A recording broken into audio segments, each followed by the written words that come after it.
Hello, everybody. I'm Jonathan from Boredom Sated. And I'm Boris from Boredom Sated. And today we are continuing our creature comparison video series. Today we are talking about the Glabrezu. For a lot of you guys, the Glabrezu is probably not as well known of a creature. The Glabrezu is a special type of demon. It has 4 arms, but 2 of the arms are giant claws. Looks kind of lobstery in that way. Um, it's usually considered they're tall, they're broad, they're muscular, they're strong. The CR it's a high level but not a super high level demon. It's a good CR9, CR10, which we'll talk about in a few minutes. Right.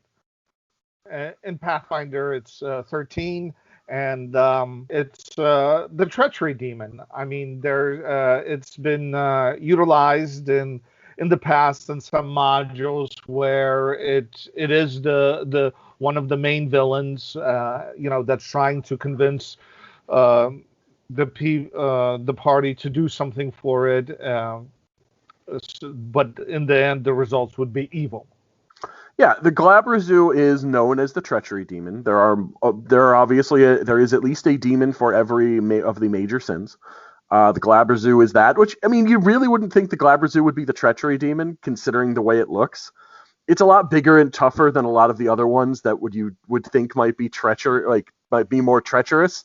You'd think it would be Wrath or something like that, but it's not. Um, the Glabrezu is one of the high level versions, the Type 3 demon types. It's one of the ones that was put in the original let's see, it was in second in AD&D. It was changed to Glabrezu originally. It was slightly different, but it was one of the demons that did show up all the way back in original pamphlet 1974, 1975 D&D. Yep. So it is one of the oldest creatures in Dungeons and Dragons. Sadly, it does not have a great pre-Dungeons and Dragons history. Like a lot of the creatures that we've talked about, which is we have tried to pick ones that are specifically famous not outside of D&D. But the Glabrezu is very famous in especially the Drizzt series, as the Glabrezu was used for several different purposes, including I believe a Glabrezu is actually the reason why several of the characters ended up getting killed, and some interesting things ended up happening because of several different Glabrezus throughout that series. Yep. Yep. So yeah, it's one of the demons that was very utilized within Dungeons and Dragons, even though it never had a history outside of, like you said, Dungeons and Dragons. So our comparison is going to obviously again talk about the difference between the 5th edition version of the Glabrezu and the Pathfinder 2 version of the Glabrezu. The 5th edition version of the Glabrezu is only a CR9, but for a CR9, it's pretty tough. He's got good hit points, he's got a good hitbox, things like that. But the problem is that he's not really that special. Like, he's a treachery demon, but does he do anything treacherous? Does he have any of his abilities that make him treacherous? Not really. Like, his innate spellcasting includes casting darkness, the treachery of being in the dark. He has Yes. pincer attacks. He has grab attacks. He's a very tough fight, but he's not really actually special in any way for the for the version in D&D 5th edition. He's a good fight. Right. He can be good, especially for the CR. He's a solid fight. You can always add stuff to him. He does have innate spell casting, which a lot of the creatures in 5th edition don't. Dragons, but in general, he's not really that special. Right. Whereas in the Pathfinder, they actually made him that you can have him as the main villain throughout your story arc up until they hit CR13 and then face off the Glabrezu.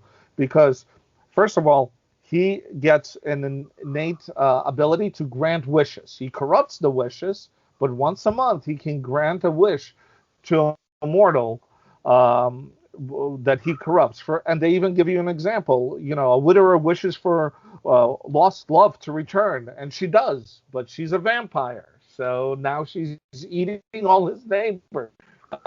So it's a really good design for a villain for the low to mid-level characters, with the final battle where It you can actually gets expect even them better. around third.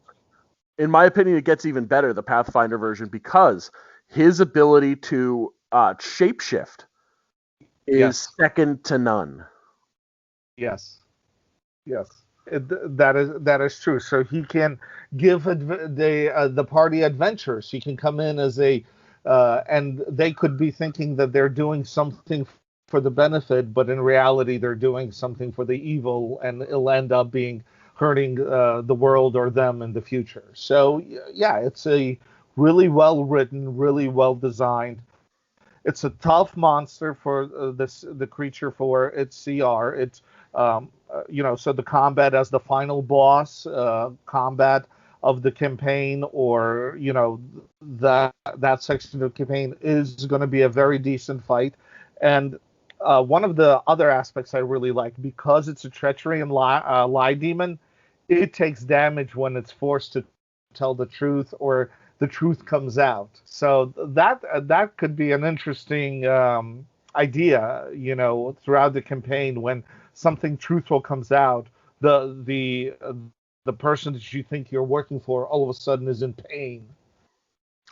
Yeah, absolutely. I love the concept of the way that they did it for role playing purposes, and also, again, the fact that he can do that.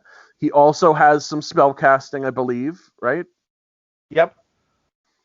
So He actually has really decent spell casting. I mean, much better than, and they're all even though they're all innate, he's equivalent to a 13th level spellcaster. I mean, the Pathfinder 2 version it does seem quite good. Remember, the D&D version, he does have his innate spellcasting is still going to be good for its level. It's just the spells that he's casting. He's more of a brute. Whereas in Pathfinder 2, he does seem like he's more of a intelligent creature. Now, one thing I will absolutely give to the Pathfinder version, to the D&D version, well over the Pathfinder version, is one very specific thing. The picture in the book. In the 5th edition Dungeons and Dragons guide, it looks amazing. It looks exactly Yes. like what you imagined the Glabrezu to look like. For whatever reason, in Pathfinder, they decided to make him green, and he doesn't Yes. look good in green. I, this is a I think really big deal to me. Like, I don't understand why, but it just doesn't and, look good. and I agree. I mean, the frame of him is good, but the coloring, the only thing that would make it worse if he was pink with purple polka dots. Honestly, I think that might actually look better. Because I think that it would be worse if he was like black and white striped, or Right. something like that. But it's just he looks weird. And again, if you take a look at the pictures in the Pathfinder book, and you take a look at the pictures in the 5th edition Monster Manual, you'll see what we're talking about. And the one in 5th edition just looks meaner. It looks better. It looks like a tougher fight, but oh my god, is it not? Yes. But that could be to the idea that it seems like in Pathfinder he's more of the intelligent villain rather than the brutish villain, even though he's very tough in a fight. That's very true, but at the same time, he literally has two giant pincer claws, and they just look No, weird. yeah, no, Anyway, you're right. that is You're not right. something that's that important. It's just is the way it is. So obviously, we both agree that the Pathfinder 2 version of the creature is a much better written version of the creature. The Pathfinder 2 Yes. version has lots of different methods to it. It actually has a lot of other rules for in combat that we didn't talk about. Yes. Whereas again, like it has some specific rules for when it grabs you. It has the multi attack thing. It actually has a special rule that can grab you, bring you closer, and make 2 attacks. And it doesn't take the multi attack penalty until afterwards, and it's a single action. So it is a Right. nasty, nasty combatant to be able to get 2 attacks before having the attack penalty. And also, its attack bonus is high for the CR. So Yes. it's a very good fight. It, It's a very good psychological creature. So it has a lot of the best things that we like in a monster entry. that the D&D version Yep. just doesn't, because the D&D version's literally like, I got multi-attack because I have 4 arms. Yeah, that's pretty much true. So if you like this, please like. If you don't like it, don't like it, but tell us why so we can improve. Subscribe. And this is Boris from Boredom Sated. This is Jonathan from Boredom Sated. Tell us about any fight you've had with a Glabrezu. Definitely. And have a good day, and we'll see you guys next time.